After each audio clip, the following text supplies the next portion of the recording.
नमस्कार, आप देख रहे हैं SPN 9 न्यूज और आपके साथ मैं हूं फिजा काजमी। बिहार चुनाव में हमें कई तरह के रंग देखने को मिले। आरोप प्रत्यारोपों के साथ बयानबाजी का दौर भी अपने चरम पर रहा। चुनावी मैदान में जहां पार्टियां अलग अलग मुद्दों पर एक दूसरे के वोट काटती दिखी, वहीं चुनावी मंचों से जनता को लुभाने के लिए लाख वादे किए गए। लेकिन बिहार की राजनीति में चिराग पासवान एक ऐसा चेहरा बनकर उभरे जिन्होंने बिहार में पिता की सियासी विरासत को अकेले दम पर चलाने का फैसला किया। चिराग एनडीए के हनुमान जरूर बने रहे, लेकिन एनडीए के ही घटक दल जेडीयू के लिए मुसीबतों का अंबार लगा दिया। चिराग ने कभी दावा किया नीतीश कुमार को हार का सामना करना पड़ेगा, तो कभी ये वादा किया कि एलजेपी के चुनाव जीतने ही नीतीश कुमार को जेल भेजा जाएगा। बहरहाल अपने लाख वादों और दावों के बीच उलझे चिराग इस चुनाव में मात खा गए, लेकिन चिराग की चिंगारी ने बिहार में कई नेताओं के अरमानों को खाक कर दिया। आइए जानते हैं इस रिपोर्ट में कैसे चिराग ने बिहार में राजनीतिक दलों का सियासी खेल को बिगाड़ दिया। बिहार विधानसभा चुनाव में एनडीए से अलग होकर अकेले चुनावी मैदान में उतरे एलजेपी प्रमुख चिराग पासवान अपने खुद के घर में भले ही रोशनी ना कर सके हो, लेकिन एनडीए और महागठबंधन की तस्वीर धूमिल कर दी है।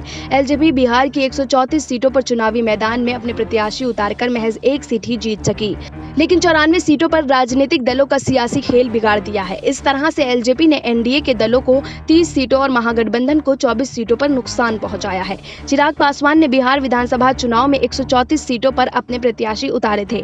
इनमें से ज्यादातर प्रत्याशी जेडीयू कैंडिडेट के खिलाफ चुनावी ताल ठोकते नजर आए थे। हालांकि गोविंदगंज, लालगंज, भागलपुर, राघोपुर, रोसड़ा जैसी सीट पर एलजेपी प्रत्याशी बीजेपी के खिलाफ भी चुनाव लड़ रहे थे। मंगलवार देर आए विधानसभा चुनाव के नतीजों में एलजेपी को महज एक सीट मिली है, जबकि कई सीटों पर वो दूसरे और तीसरे नंबर पर रही है।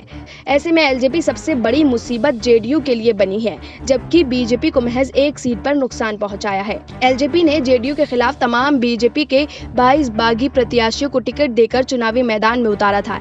इनमें से एक भी बागी जीत नहीं सका, लेकिन जेडीयू को नुकसान जरूर पहुंचाने में सफल रहे हैं।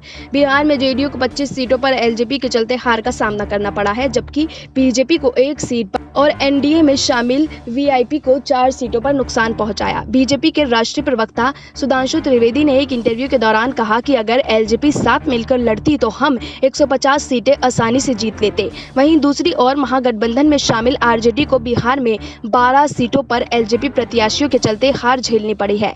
ऐसे ही 10 सीटों पर कांग्रेस को एलजेपी ने गहरी चोट दी है और 2 सीटों पर सीपीआई के प्रत्याशी को हार का मुंह देखना पड़ा है। हालांकि एलजेपी के चुनावी मैदान में उतरने से सिर्फ नुकसान ही नहीं, बल्कि कुछ सीटों पर सियासी फायदे भी एनडीए और महागठबंधन को मिले हैं। एलजेपी को अकेले चुनावी मैदान में उतरने से एनडीए को 24 सीटों पर सियासी फायदा मिला है। इनमें बीजेपी को 1 सीट, जेडीयू को 20, जीतन राम मांझी की हम को 2 और वीआईपी को 1 सीट पर चुनावी फायदे मिले हैं। वहीं एलजेपी के चुनावी मैदान में उतरने से महागठबंधन के दलों को 30 सीटों पर सियासी फायदा मिला है। इनमें आरजेडी को 24 सीट और कांग्रेस 6 सीट पर जीत मिलती दिखाई दी। इन सीटों पर एलजेपी को इतना वोट मिला था जो अगर एनडीए को मिला होता तो वो सीटें उनके खाते में जाती। तो देखा आपने कैसे चिराग ने बिहार में कई राजनीतिक दलों का गेम पलट कर रख दिया। फिलहाल अभी के लिए इतना ही। देश और दुनिया की तमाम बाकी खबरों के लिए आप जुड़े रहिए हमारे साथ।